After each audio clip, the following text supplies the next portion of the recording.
1937, President Roosevelt had a problem. A majority on the Supreme Court, led by these guys, the conservative wing known as the Four Horsemen, had spent the previous years striking down many of the laws passed as part of Roosevelt's New Deal. So FDR decided his next reform would be the court itself.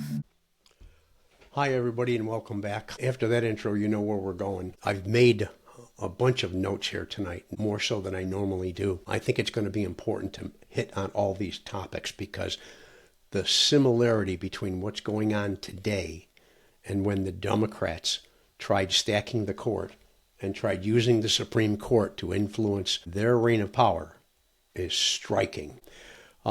Everyone's basically aware of what's going on today with the change in power of the Supreme Court, and now at a 6-3 conservative view with several dissents between the groups, but mostly leading to a right-leaning court. Back in FDR's times, he ran in office from 1933 to 1945, and he was the first president coming out after Hoover and out of, or still basically inside, the Great Depression, and he was trying to build his way out. He was trying to strengthen the power of the United States government and trying to lead the people out of poverty. The Depression was so bad that unemployment was at like almost 25%.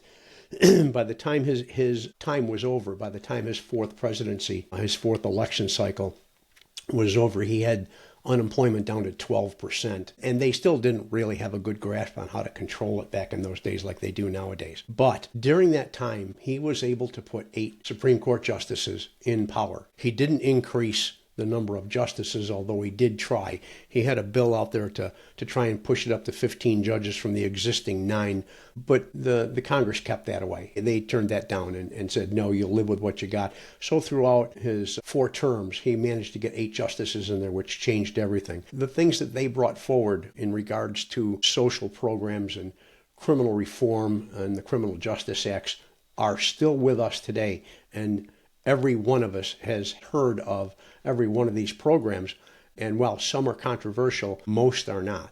So what we want to look at, and I just want to make sure I've got my numbers straight here, between 1933 and 1969, there was the New Era and then also the Warren Court.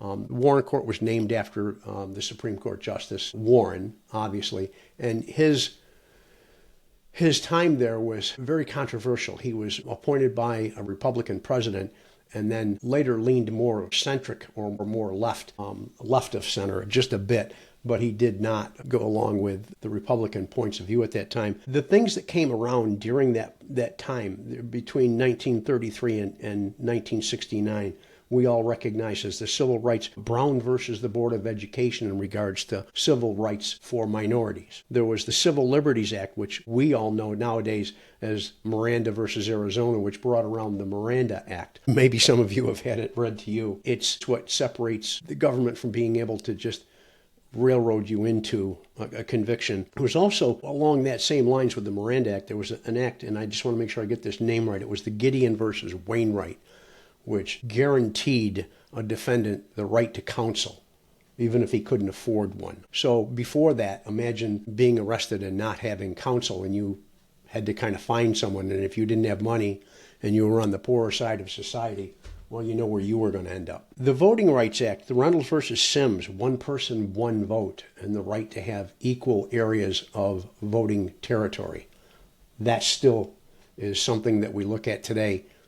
We hear all sorts of different terms being tossed around about a gerrymandering and whatnot, the way of trying to fight all that. And probably one of the biggest and one of the ones most spoken about today is the freedom of speech in regards to a free press. The New York Times versus Sullivan, where the press was granted the right to be able to print, even if the current administration or the current powers to be didn't like it. Now, if I go back and list all those, which I'm going to here, I just want you all to think about this. We've got the Civil Rights Act, Brown versus the Board of Education, to allow minorities into schools. We've got the Civil Liberties Act, the Miranda rights that we all enjoy today. We've got a lesser known one called the Gideon versus Wainwright, which is, your right to a public defender. The voting rights, Reynolds versus Sims.